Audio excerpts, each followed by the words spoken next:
하나님께서 맡기신 사명의 길을 가며 그분의 말씀 앞에 진실하고 진지한 우리 모두가 되기를 예수님의 이름으로 축복합니다. 내가 너의 인생길이 참된 줄 아노라 하시는 주님의 그 선언이 그분의 은총으로 우리 가운데 임하게 될 줄 믿습니다. 그것이 결국 우리의 인생의 결론이 될 것입니다. 원하시면 아멘 하십시오. 우리가 교회에서든지 또 교회뿐만이 아니라 가정에서든지 또 일터에서든지 주님께서 주신 사명의 길을 간다는 것은 우리가 하나님께 사랑받는 자요 동시에 예수님을 사랑하는 사람이라는 증거입니다. 우리는 예수님을 사랑하는 예수님의 제자들입니다. 예수님의 길을 따르는 자들입니다. 바로 하나님의 최애 관심사인 그분의 양떼를 돌보며 먹이는 일에 있어서 교회에서뿐만이 아니라 우리의 가정에서, 우리의 일터에서 우리는 기꺼이 그 일을 해나가기를 원합니다. 물론 우리의 능력과 우리의 힘으로 될 수 없다는 사실을 알기 때문에 항상 주님의 사랑에 완전히 묶인 바 되어 끌려가서라도 그 길 가기를 원하는 것이 우리의 열망입니다. 그렇게 우리는 그 길을 가다 보면 그래서 우리는 그 길을 기꺼이 가기를 원하고, 그 길을 가다 보면 그 길이 나 혼자 가는 길이 아니라는 사실을 발견하게 됩니다. 분명히 나를 부르시고 내게 사명을 주신 분은 하나님이시고 그것은 내게 개인적으로 임한 것인데, 개인적으로 사명의 길에 복종하고 예수님의 길을 따르며 가다 보면 내 옆에 함께 가고 있는 사람들이 있음을 발견하게 됩니다. 이른바 동료들, 주님 안에서 형제 자매된 사람들입니다. 그래서 그 길을 가며 우리는 기꺼이 동행 의식을 우리의 머릿속에, 우리의 삶에 탑재하고 그 길을 갑니다. 하지만 함께 동행하며 가다 보면 우리도 사람인지라 옆에 있는 사람들과 자꾸 비교하게 됩니다. 비교하다 보면 참 어리석게도 우월감을 갖던지 아니면 열등감을 갖게 되는데, 우월감도 열등감도 전부 다 교만의 모습입니다. 그래서 우리는 그 길을 가며 기꺼이 그 비교의식을 제거하며 가게 되고, 그리고 오직 예수님만 따르는 일에 너와 내가, 우리가 되어 몰입하며 그 길을 갑니다. 예수님만 몰입하며 사명의 길을 가다 보면 우리의 삶 가운데에 하나님이 행하시는 놀라운 일들을 발견하게 되고 마침내 그분의 영광 가운데 동참하는 나의 삶을 알게 됩니다. 그래서 우리는 기꺼이 예수님께만 집중하고 주님이 주신 사명의 길에 몰입하는 일들을 연습하고 또 연습합니다. 날마다 연습하여 그것이 내 몸에 배게끔 만들려고 하는 것이 우리의 신앙의 여정이고 우리의 모습입니다. 왜 그토록 우리는 그것을 연습하고 우리의 몸에 배게 하는가? 이유는 간단합니다.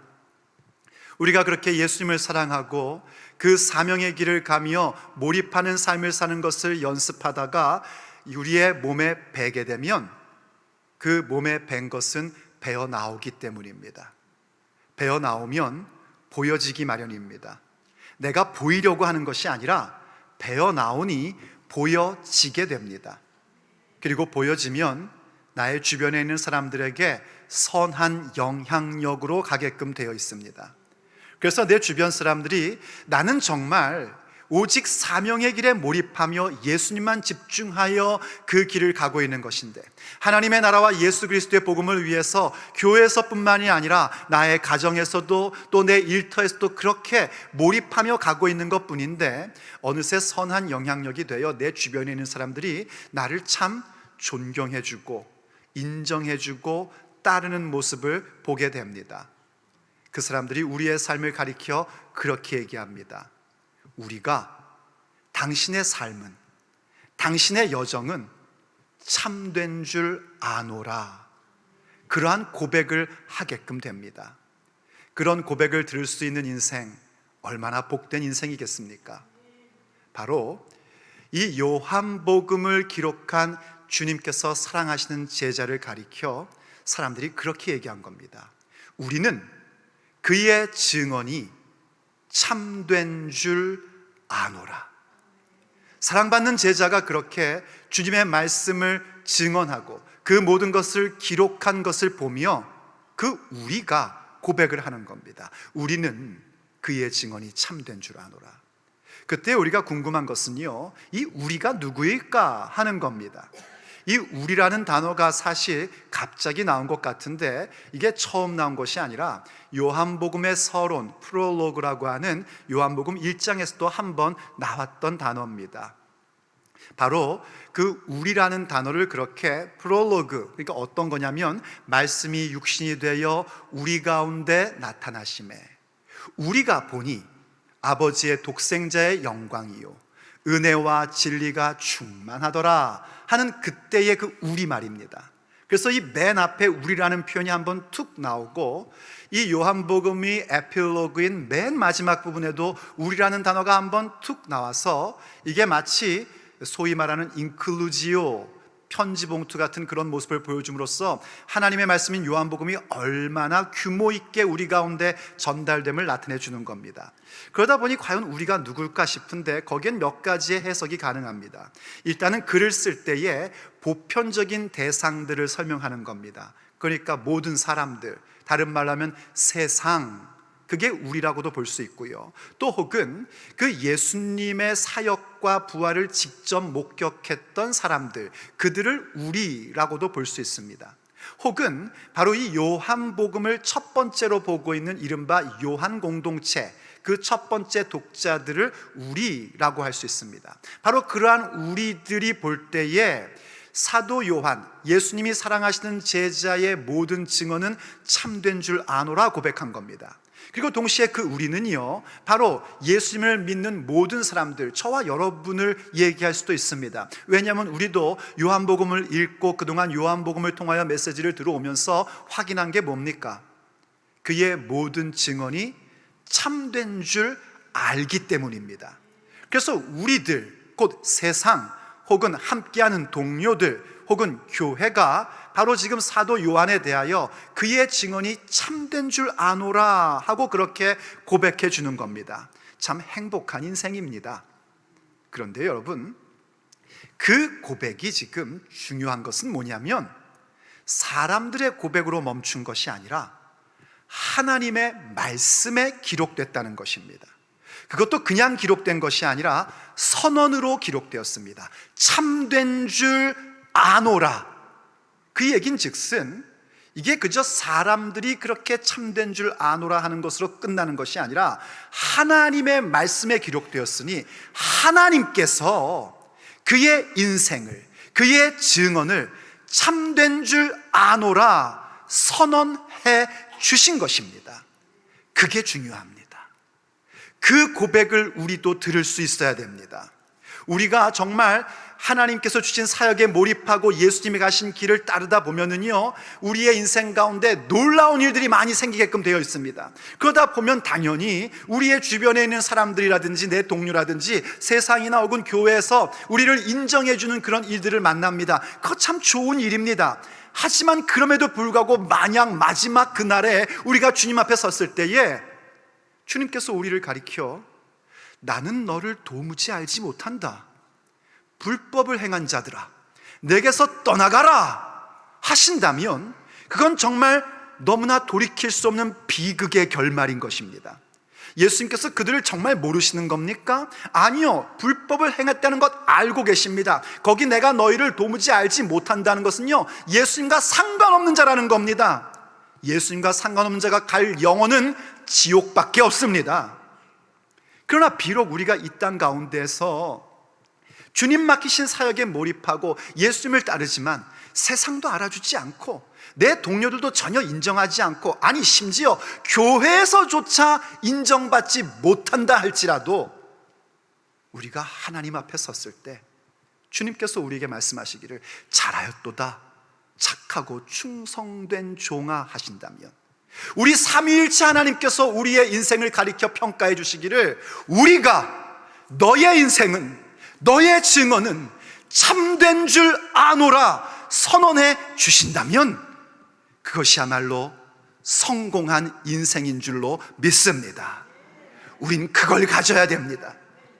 그렇다면 과연 우리가 마지막 주님 앞에 섰을 때에 우리 삼위일체 하나님께서, 그리고 먼저 간 완전히 변화된 성도들이 함께 우리가 너의 신앙이, 너의 믿음의 여정이, 내 인생이 참된 줄 아노라 하는 그 인정받음, 하나님께서 참된 줄 아노라 해주시는 하나님의 인정받음을 갖기 위해서는 과연 우리가 날마다 무엇을 연습하며 몸에 배게 해야 하겠습니까?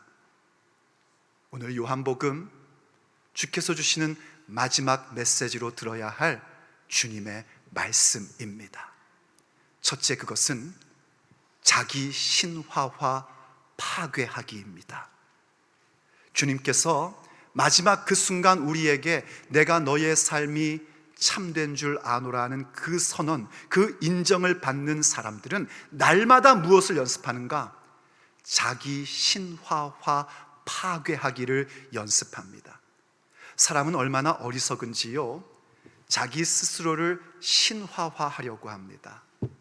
그리고 누군가 내가 따르는 사람이 있으면 그 사람을 신화화하려는 어리석음을 갖는 것이 우리의 모습입니다. 그걸 파괴해야 됩니다. 날마다 자기 신화화를 파괴해야 합니다. 이 요한복음의 마지막 부분에서 준 말씀의 내용을 보면은요, 이제 베드로가 예수님께 질문을 하는 겁니다. 예수님을 따라가면서 옆을 보니까 자기가 홀로 가는 것이 아니라 예수님께서 사랑하시는 제자도 따라가거든요. 그래서 예수님께 물은 겁니다. 이 사람은 어떻게 되겠습니까? 그 질문한 이유는 그랬습니다. 예수님께서 베드로에게 나를 따르라 말씀하실 때에 베드로가 앞으로 어떻게 죽을 것인지에 대한 말씀을 해주셨습니다. 그러다 보니 함께 따르는 그 제자도 어떻게 될지 베드로가 궁금한 겁니다. 그래서 이 사람은 어떻게 될까요? 그러니까 나는 그렇게 죽게 되는데 이 사람은 어떻게 죽을까요? 하는 걸 물은 겁니다. 그러자 예수님의 답변이 굉장히 단호하셨습니다. 내가 올 때까지 그를 머물게 하고자 할지라도 내게 무슨 상관이냐? 신경 꺼라, 이런 말씀입니다. 왜 그토록 단호하게 말씀하셨는가? 그 옆에 가는 믿음의 동료들에 대해서, 특별히 그 사람이 하나님께 사랑받는 사람 같다 하는 생각이 들 때 그에 대해서 어떻게 사는지 궁금하는 거는요, 어디로 가기 너무 쉽냐면 비교의식으로 빠지기 너무 쉽기 때문입니다. 비교해 본 다음에 내가 좀 더 잘난 것 같으면 우월감에 빠져버리고, 비교한 다음에 그 사람이 조금 더 잘난 것 같으면 괜히 모를 열등감에 빠져버리고, 그래서 그 우월감과 열등감이라는 교만에 빠져버리니까 예수님께서 아예 싹을 잘라버리시는 겁니다. 너 그건 네가 신경 쓸 바가 아니야. 너는 나를 따르라 하고 말씀해 주신 거예요. 근데 그때 내가 올 때까지 그를 머물게 하고자 할지라도 그게 네게 무슨 상관이냐 하신 그 말씀이 교회 가운데 와전이 돼버린 겁니다.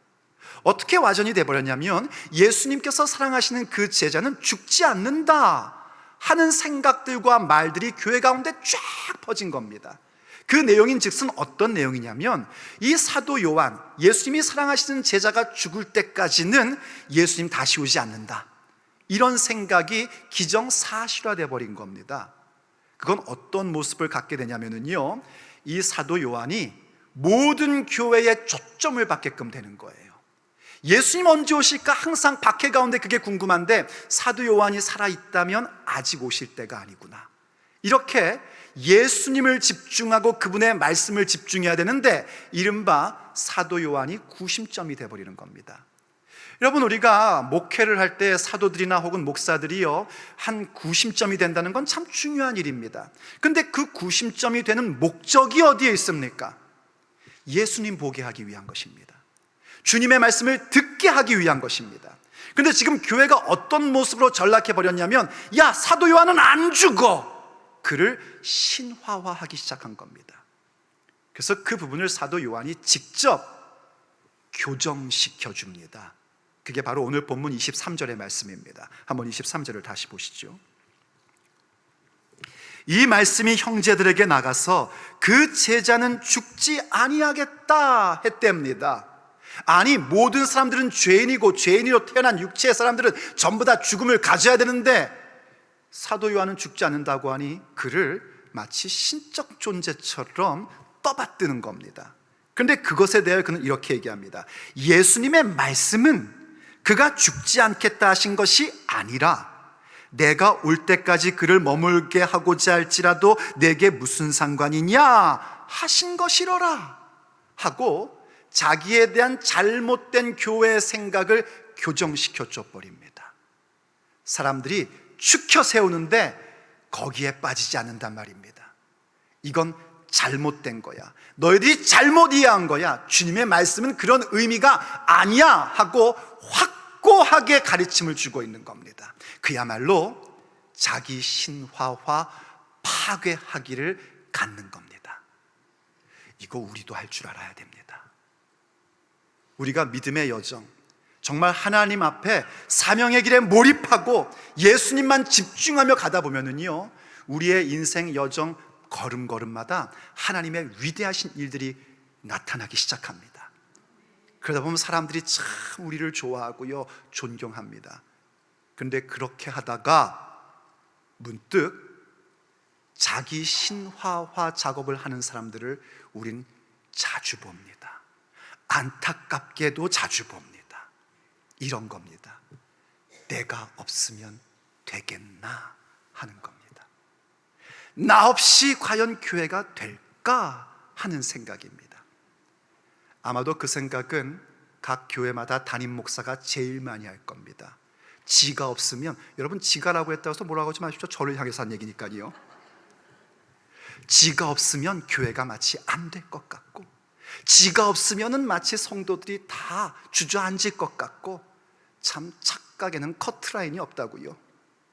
지 없으면 하나님께서 또 다른 사람을 세우셔서 부흥을 주시고 성장을 주시겠죠. 하나님이 하신 일이란 말입니다. 근데 그게 과연 담임 목사만의 문제입니까? 아니요, 여러분들도 마찬가지입니다. 소위 말해서 교회에서 오랫동안 열심히 그 사명의 길에 몰입하며 충성을 다한 사람들도 똑같이 마지막으로 갖게 되는 유혹이 그겁니다. 자기 신화화. 내가 뭔가 남겨야 되고, 내가 뭔가 나타나야 되고, 하다못해 사진 하나라도 걸어 놔야만 직성이 풀리는 자기 신화화. 이거 우리 함께 파괴해야 됩니다. 이것을 파괴해야 마지막 주님 앞에 섰을 때에 너가 참된 줄 아노라 하나님의 그 선언의 은총을 받을 수 있게 되는 것입니다. 사도행전 14장에 보면 바나바와 바울이 이고니온이라는 지역에 가서 복음을 전했습니다. 안디옥 교회에서 목회하던 바나바와 바울이 성령님의 인도하심을 따라 선교 여행, 전도 여행을 떠나게 된 겁니다. 이고니온 지역에 가서 복음을 증거하자 많은 사람들이 말씀을 받고요, 예수님을 믿고 영접합니다. 그런데 반면에 그 예수님의 복음을 거절하는 유대인들은요, 또 이 악감정을 가지고 사람들을 막 선동해서 박해를 가해버린 겁니다. 박해를 받자 바나바와 바울이 어떻게 한 줄 아십니까? 도망갑니다. 에이, 무슨 사도가 도망을 치나? 여러분, 그건 주님의 말씀을 따르는 것입니다. 예수님께서 박해를 받게 되면 도망가라고 하셨습니다. 일단은요, 무조건 순교당해라 이렇게 안 하셨어요. 도망가라고 하셨어요. 그런데 잡히면 뭘 말할지 준비하지 말라 하셨습니다. 핑계댈 거리를 찾지 말라는 거예요. 오직 복음만 증거하다 순교당하면 되는 겁니다.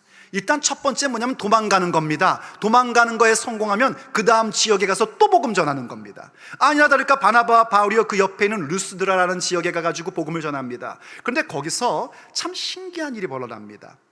한 날 때부터 걷지 못하는 사람이 있었는데 바울이 그 사람을 딱 보니까 고침받을 만한 믿음이 보였던 모양이에요.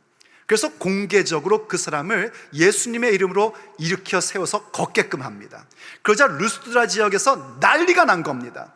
어떻게 날 때부터 걷지 못하는 사람이 이렇게 걸을 수 있게 됐단 말인가, 순식간에 이런 일이 벌어질 수 있다는 말인가 하고 막 난리가 난 거예요. 그래서 이 루스드라 사람들이요, 어떻게 생각을 했냐면 이 바나바는 제우스라고 생각을 했고, 그리고 이 바울은 말하는 사람이기 때문에 헤르메스 신이라고 그렇게 말을 한 겁니다. 자기들끼리 막 루스드라의 방언으로 얘기를 하니까 바나바와 바울은 무슨 말을 하는지 알아듣지를 못했습니다. 그러자 제우스 신전에 있던 제사장들이 어떤 짓을 하냐면 황소와 화환을 가지고 와서 이 바나바와 바울을 경배, 숭배, 예배하려고 합니다.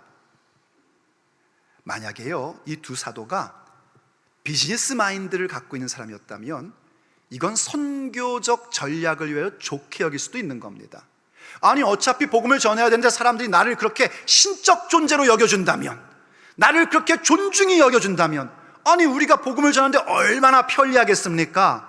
그렇게 이용하는 것이 어쩌면 좋은 전략이라고 생각될 수도 있을 겁니다. 하지만 그들은 그렇게 할 수 없었습니다. 왜냐하면 그들은 예수님의 종들이기 때문입니다.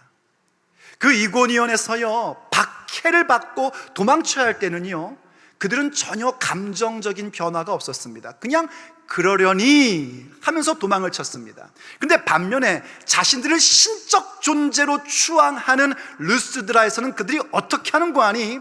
그 사실을 알게 되자마자 그들은 분노하기 시작합니다. 옷을 찢고 사람들 가운데 뛰어들며 소리 지르면서 다음과 같이 얘기를 한 겁니다. 사도행전 14장 15절 말씀입니다. 이르되 여러분이요 어찌하여 이런 일을 하느냐? 우리도 여러분과 같은 성정을 가진 사람이라. 여러분에게 복음을 전하는 것은 이런 헛된 일을 버리고 천지와 바다와 그 가운데 만물을 지으신 살아계신 하나님께로 돌아오게 함이라. 이겁니다. 자기들을 신적 존재로 추앙하는 사람들을 보면서 즐거워하고 기뻐하는 것이 아니라 어찌 이런 일을 하고 있는 겁니까? 우리가 복음을 전하는 것, 말씀을 가르치는 것, 이런 헛된 일들 가운데서 벗어나서 천지를 창조하시고 그 모든 것 가운데 만물을 만드신 그분, 그래서 자기 아들을 보내신 아버지 하나님, 그리고 우리의 주인 되신 예수님을 바라보게 하고 그분을 믿게 하려 하는 것인데, 이 헛된 일들을 전부 다 버리게 하려고 하는 것인데 어찌하여 우리를 향하여 그런 모습을 갖고 있습니까? 우리 모두가 가져야 할 모습이요, 우리가 날마다 연습해야 될 내용입니다. 자기 신화와 파괴하기 말입니다. 여러분 표정이 딱 뭐냐면 그건 목사님만 잘하시면 돼요, 이런 표정 같은데 여러분은 아닌 것 같습니까? 이러시잖아요. 내가 널 어떻게 키웠는데, 먹을 건 못 먹고 쓸 건 못 쓰고 내가 너를 키웠는데. 부모님이 지금 자기 신화화하고 계신 겁니다. 우리 그거 파괴해야 됩니다. 그래야 사명의 길에 몰입함이 주님이 주시는 능력으로 나타날 수 있습니다. 근데 그게 어떻게 가능하냐면 우리의 힘으로는 되질 않습니다. 우리 안에 내재되어 있는 경험과 실력으로 될 수가 없습니다. 그것은 오직 하나님의 말씀 앞에 진실하고 진지해야만 자기 우상화를 파괴하며 주의 길을 따라갈 수 있습니다. 그래서 두 번째 우리가 날마다 연습해야 할 일은 그것입니다. 주님의 말씀에 진실하기입니다. 나를 우상화하고 자기 신화를 자기 신화를 파괴하는 그 일들이 있어야 하나님 앞에 섰을 때 참된 줄 아노라는 주님의 선언, 주님의 그 은혜의 은총의 선포를 듣게 될 터인데, 그게 가능하려면 지속적으로 하나님 말씀 앞에 내가 진실해야 되고 그 말씀 앞에 진지함을 가질 줄 알아야 됩니다. 주의 말씀에 진정성을 가져야 된단 말입니다. 바로 이 요한, 사랑받는 제자가 했던 게 그겁니다. 이 사랑받는 제자가 우리가 아까 읽었듯이요, 주님의 말씀은 그런 뜻이 아니라니까, 여러분들이 오해한 거예요, 그건 잘못 알고 있는 거예요 하며 주님의 말씀이 어떤 의미인지를 명확하게 다시 한번 얘기합니다. 그 말씀은 너희들이 비교식에 빠지면 안 되고 오직 예수님만 집중하고 그분이 주신 사명의 길에 몰입해야 된다는 말씀의 의미야 하고 한 번 더 언급을 해주는 겁니다. 그러자 하나님의 말씀인 성경이 그의 인생에 대하여 이렇게 기록하며 선언해주고 있는 것을 보게 됩니다. 24절 말씀입니다. 이 일들을 증언하고 이 일들을 기록한 제자가 이 사람이라. 예수님께 사랑받는 제자라. 우리는 그의 증언이 참된 줄 아노라. 그저 세상에서 동료들이 교회에서 인정하는 차원이 아니라 우리 하나님께서 이 사도 요한이 주님의 말씀 앞에 진실하고 진지한 모습을 가지며 증언하고 기록한 모습을 보니 그의 증언이 참된 줄 아노라. 그의 인생이 참된 줄 아노라. 나는 그가 참된 줄 아노라 선언해 주신 겁니다. 그러니 우리도 주님 말씀 앞에 진실할 줄 알고 진지할 줄 알아야 됩니다. 항상 예수님을 대적하던 사람들은요, 예수님의 말씀을 왜곡시켰습니다. 자기의 욕망대로, 자기의 어젠더대로, 자기의 계획대로 예수님 말씀을 갖다 붙이고 결국은 예수님을 거부하고 박해하는 결과로 갔습니다. 그러나 예수님을 사랑하는 사람, 예수님을 믿는 사람들은요, 항상 주님의 말씀 앞에 진실합니다. 말씀 읽으면서 이런 거 안 한단 말입니다. 이건 딱 아무개 집사가 봐야 되는데, 그런 거 안 한단 말입니다. 나를 비춰보고요, 주님의 말씀에 진지하단 말입니다. 앞뒤 딱 잘라놓고 야 이거구나 그렇게 하는 것이 아니라 진지하게, 목사를 통하여 전달되는 하나님의 메시지 앞에도 진지하게 그 말씀을 듣는단 말입니다. 그러면 주님의 놀라운 역사가 일어납니다.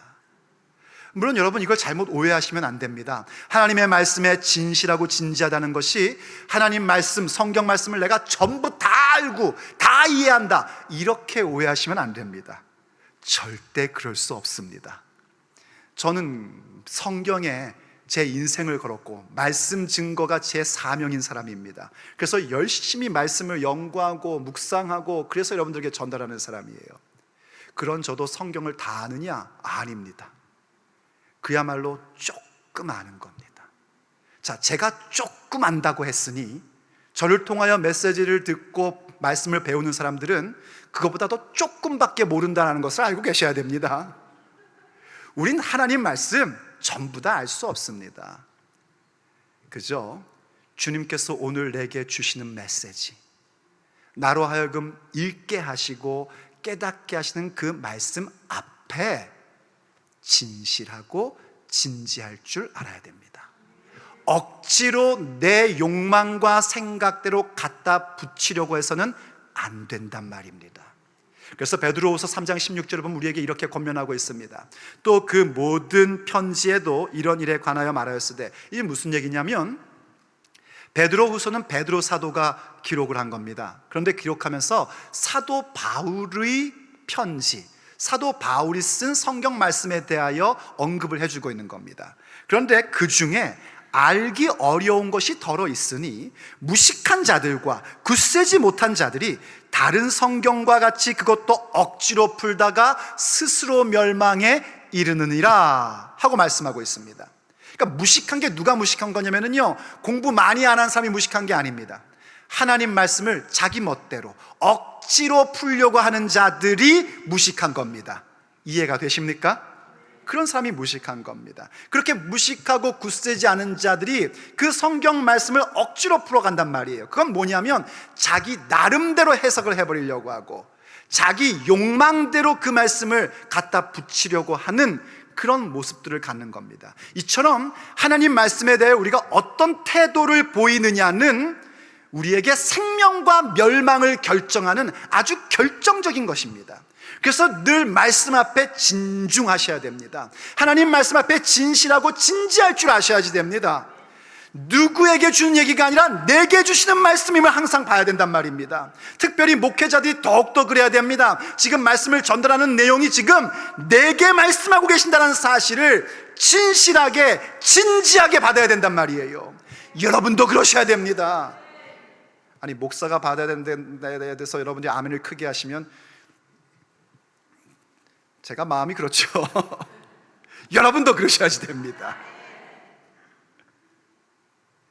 사탄은 항상 하나님의 말씀을 왜곡합니다. 하나님의 말씀을 내 편의대로 해석하는 건 사탄입니다.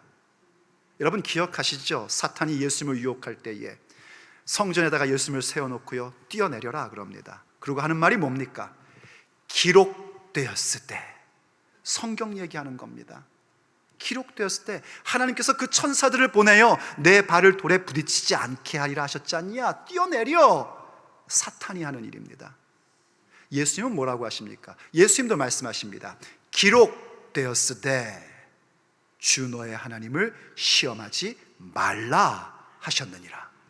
사탄은 항상 자기의 방식대로, 자기 편의대로 하나님 말씀을 이용하고, 예수님은 언제나 하나님 아버지를 영광스럽게 하는 데에 그 말씀을 사용하십니다. 이게 우리의 영혼을 결정합니다. 그러니 말씀 앞에 여러분들은 진지하시고 진실하셔야 됩니다. 내게 주시는 말씀으로 비춰보며 내게 어떻게 이 말씀을 통하여 하나님께 영광 올려드릴지를 늘 생각하실 줄 알아야 됩니다.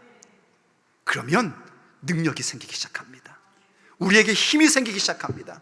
자꾸만 잡초처럼 올라오는 자기 신화화를 파괴해 나갈 수 있는 능력이 임합니다. 그래서 말씀의 사람이 되셔야 되는 거고요, 말씀 앞에 언제나 진실한 그리스도인들로 함께 나아갈 수 있어야 됩니다. 그러다 보면은요, 우리에게 놀라운 일이 생기기 시작을 합니다. 우리가 그렇게 주님의 말씀 앞에 진실하고 진중하고 그 말씀 앞에 그 진지한 모습을 가지고 갈 때에 자기 우상화라는 그 엉뚱한 것들을 파괴하면은 점점 하나님의 그 위대하심이, 그분의 광대하심이 내 육체의 여정 가운데 구석구석에서 보이기 시작합니다. 그분의 광대함과 그분의 은혜와 그분의 하신 일들, 내게 베푸신 은혜가 얼마나 놀랍고 광대한지가 보여지기 시작을 합니다.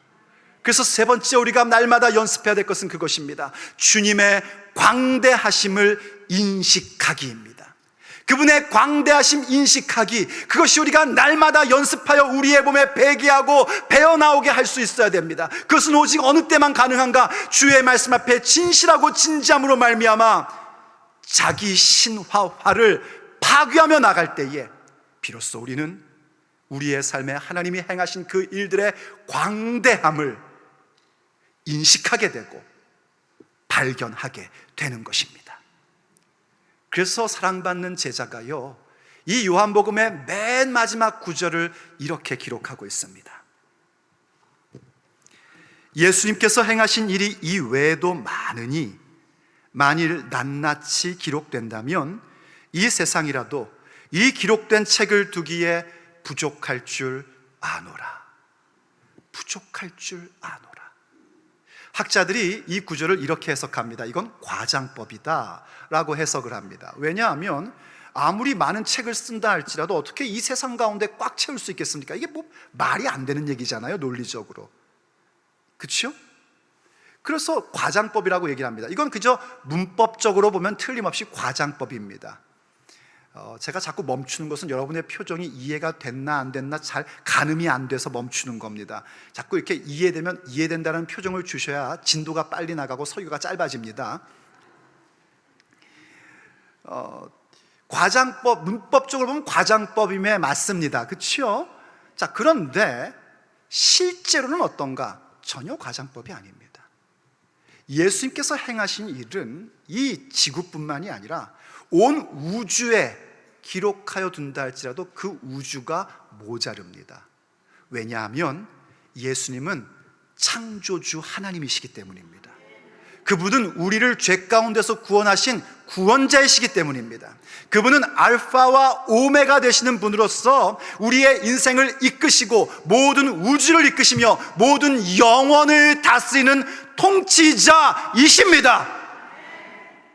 그러니 그분의 행하시는 일들을 우리가 기록해서 둔다면 이 우주도 모자르죠. 물론 우리는 다 그것을 기록할 수도 없습니다. 사실 요한은요, 이 요한복음을 기록할 때 정말 최선의 노력을 다했습니다. 여러분 아시다시피 성경은 성령님의 감동으로 기록된 것입니다. 믿으시면 아멘 하십시오. 그래서 우리가 성경을 하나님의 말씀이라고 얘기하는 겁니다. 근데 이걸 잘못 오해해서 성령님의 감동을 받아 요한은 아무것도 하지 않고 그냥 하품이나 하고 있었고 성령께서 그의 손을 붙잡아 가지고 막 이렇게 쓰게 하셨다, 이렇게 생각하시면 그건 잘못 알고 계신 겁니다. 기록하는 사람도 최선의 헌신을 다해야 되는 게 성경 기록이었습니다. 그래서 여러분들이 성경을 쭉 읽다 보면 각 책마다 쓰는 그 스타일이 다르고 선택하는 언어, 문법이 어떤 언어, 문장이 다르고, 그리고 말하고자 하는 그 어떤 앵글도 다 다를 수밖에 없는 게 그래서 그런 겁니다. 그렇게 최선의 노력을 다한 거란 말입니다. 얼마나 그의 헌신이 놀라웠는지는요, 우리가 요한복음을 읽으면 읽을수록 알게 됩니다. 이 요한복음의 특징이 뭐냐면, 이 요한복음은 쉽고 간결하고 깊이가 있는 복음서입니다. 여러분, 어떠한 내용을 증언하거나 글로 쓸 때에 쉽게 간결하게 깊이 있게 한다는 것은 매우 헌신된 노력이 있어야만 가능한 일입니다. 쉽고 간결합니다. 그래서 믿음의 초보자들, 성경을 처음 읽겠다 할 때에 목사들에게 그런 거 얘기하죠. 목사님, 어디서부터 읽을까요? 하면 많은 목사들이 요한복음부터 읽어보세요, 그렇게 추천을 해줍니다. 그럼 처음 성경을 읽는 사람들도 요한복음 읽다 보면 은혜를 받습니다. 왜냐하면 쉽고 간결하기 때문입니다. 아, 그렇구나, 아, 좋다, 이렇게 됩니다. 그런데 이 요한복음은 읽으면 읽을수록 그 깊이가 얼마나 깊은지, 믿음의 여정을 오랫동안 걸었고 성경을 많이 아는 사람도요, 이 요한복음을 읽다 보면 이 요한복음에 담겨져 있는 깊이의 심오함을 또 깨닫게 됩니다. 과연 예수님께서 하나님의 아들, 곧 하나님이시고 그리스도이심이 확실히 믿어지게 되고, 그분을 믿어 그 이름을 힘입어 생명 얻는 삶이 어떤 것인지를 더욱더 깊이 있게 알게 됩니다. 그렇게 요한복음은 그런 책이란 말이에요. 그러니 이것을 기록하기 위하여 얼마나 요한이 각고의 노력을 다했겠습니까?